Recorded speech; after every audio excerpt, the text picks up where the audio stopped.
Hi, welcome to Read to Me, Mrs. Avignon. I'm reading today Bunnicula by Deborah and James Howell, Chapter 3, Some Unusual Goings On. The next few days passed uneventfully. I was very bored.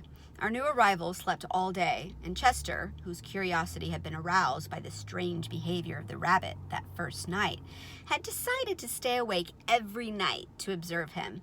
Therefore, he too spent most of his days sleeping. So, I had no one to talk to. The evenings weren't much better. Toby and Pete, who used to play with me as soon as they got home from school, now ran immediately to that silly rabbit's cage to play with him, or at least they tried to. Bunnicula did not make the most energetic playmate. It took him quite a while to wake up each night, and then when he did awaken, he didn't do much except hop around the living room. He didn't play catch, he didn't fetch, he didn't roll over to get his tummy rubbed. I couldn't understand why they played with him at all. I expect it was because he was new and different, but I was confident that they would soon tire of him and come back to trusty old Harold. Finally, on the morning of the fourth day, I caught Chester bleary-eyed over the water dish. He grumbled at me in a most unpleasant manner. "You know, Chester, you were never exactly charming in the morning, but lately you've become downright grumpy." Chester growled in response. "What are you doing this for anyway? What are you looking for? He's just a cute little bunny." "Cute little bunny?" Chester was amazed at my character analysis. "That's what you think. He's a danger to this household and everyone in it." "Oh, Chester," I said with an indulgent smile, "I think your reading has gone to your head." "It's just because I do read that I know what I'm talking about." "Well, what are you talking about? I still don't understand." "I'm not sure yet, but I know there's something funny about that rabbit. That's why I have to keep alert." "But look at you. You're exhausted. You sleep all the time. How can you call that alert?" "I'm awake when it's important. He sleeps all day, so I sleep all day."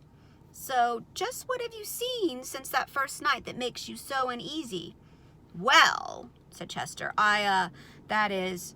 At this point, Chester started to bathe his tail, which is a cat's way of changing the subject he finds uncomfortable. He then stumbled sleepily into the living room. "So?" I asked again, following him. "What have you seen?" "Nothing!" he snapped, and proceeded to curl up on his chair to go to sleep. After a moment, he opened one eye. "But that doesn't mean there's nothing to see." For the next few mornings, it was the same routine. I'd be ready for a good romp around the living room, and Chester would go to sleep. Pete and Toby were at school, Mr. Monroe was at the university, he never did too much romping around anyway, and Mrs. Monroe was at her office. No one to play with poor, neglected Harold. At first I thought I could strike up a friendship with Bunnicula and maybe teach him a few tricks, but I could never wake him up. He was always waking up just about sunset when I wanted to take a snooze. A rabbit, I concluded, is cute to look at, but is generally useless, especially as a companion to dogs, so I would retire each day with my favorite shoe to the rug and chew. Now, some people, especially Mr. and Mrs. Monroe, can't understand my taste for shoes and yell at me for snacking on them.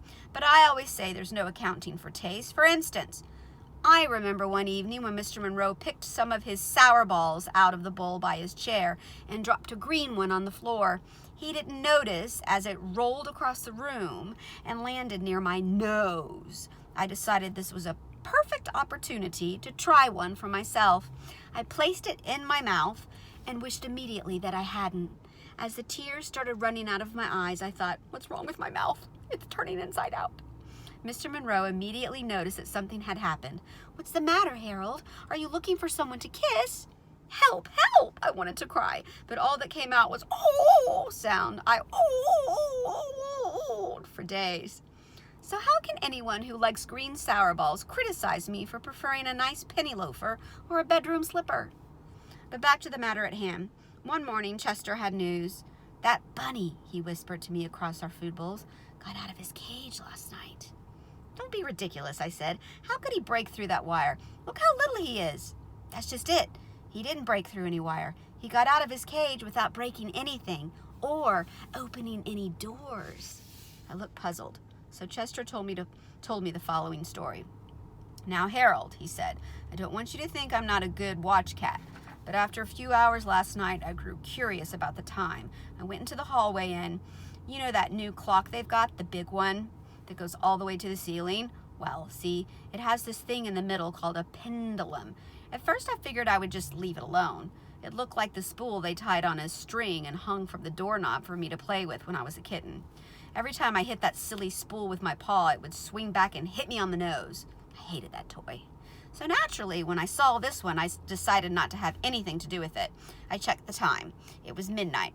I was all set to go back to the living room when something stopped me. Curiosity? I ventured. I suppose you could call it that. I prefer to think of it as the challenge of the unknown. I put one paw over my nose and reached out with the other one and gave it a good smack. I darn near broke my arm. It's still tender. See how swollen it is? He showed me his little paw.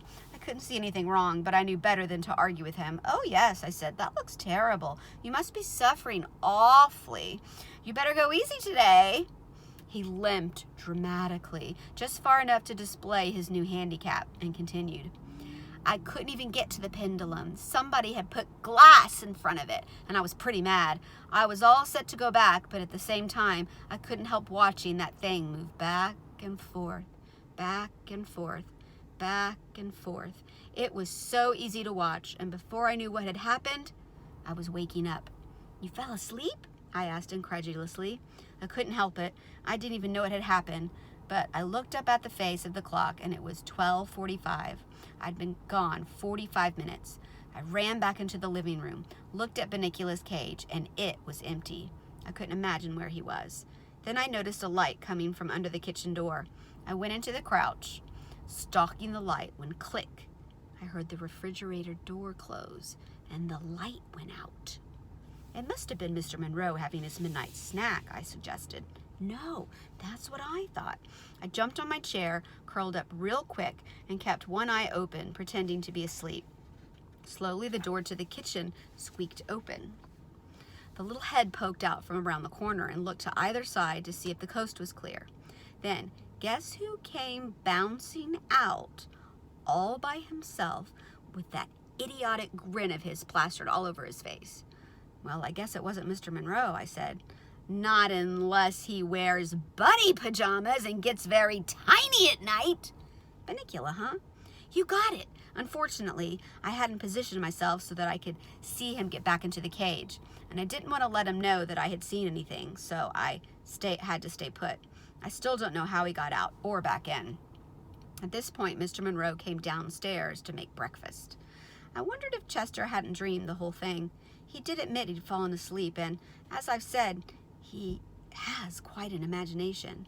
But I was game. After all, there hadn't been any excitement in this place for days. Chester and I took our positions under the kitchen table. We didn't have long to wait. "Holy cow!" Mr. Monroe yelped as he opened the refrigerator door. He took this funny-looking white thing out of the fridge and held it at arm's length. "Peter, come down here!" "What is that?" I whispered. "Beats me," Chester answered. "It looks like a white tomato."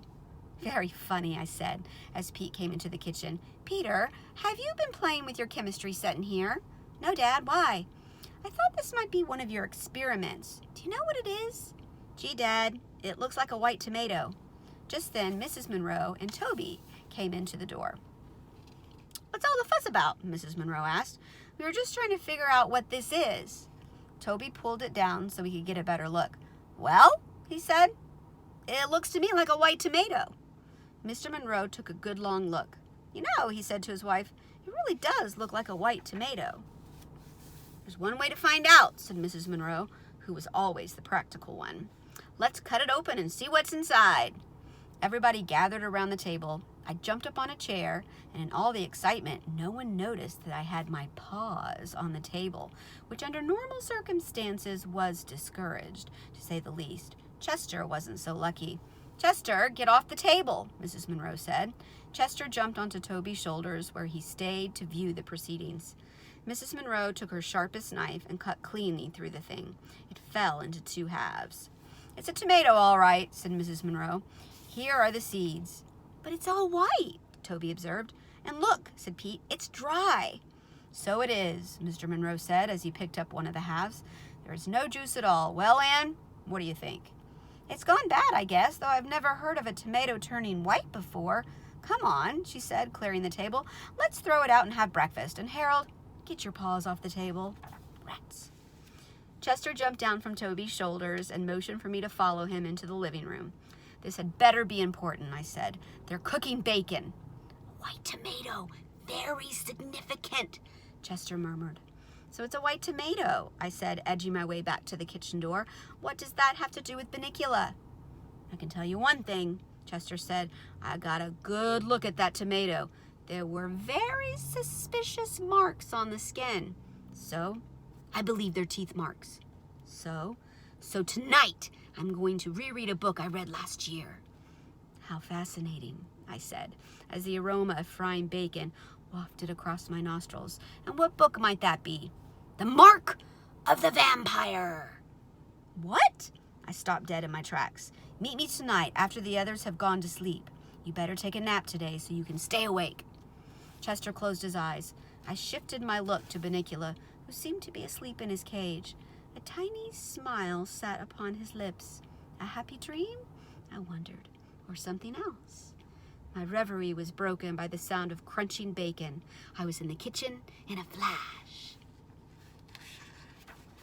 And that's the end of Some Unusual Goings On. Stay tuned for Chapter 4, A Cat Prepares.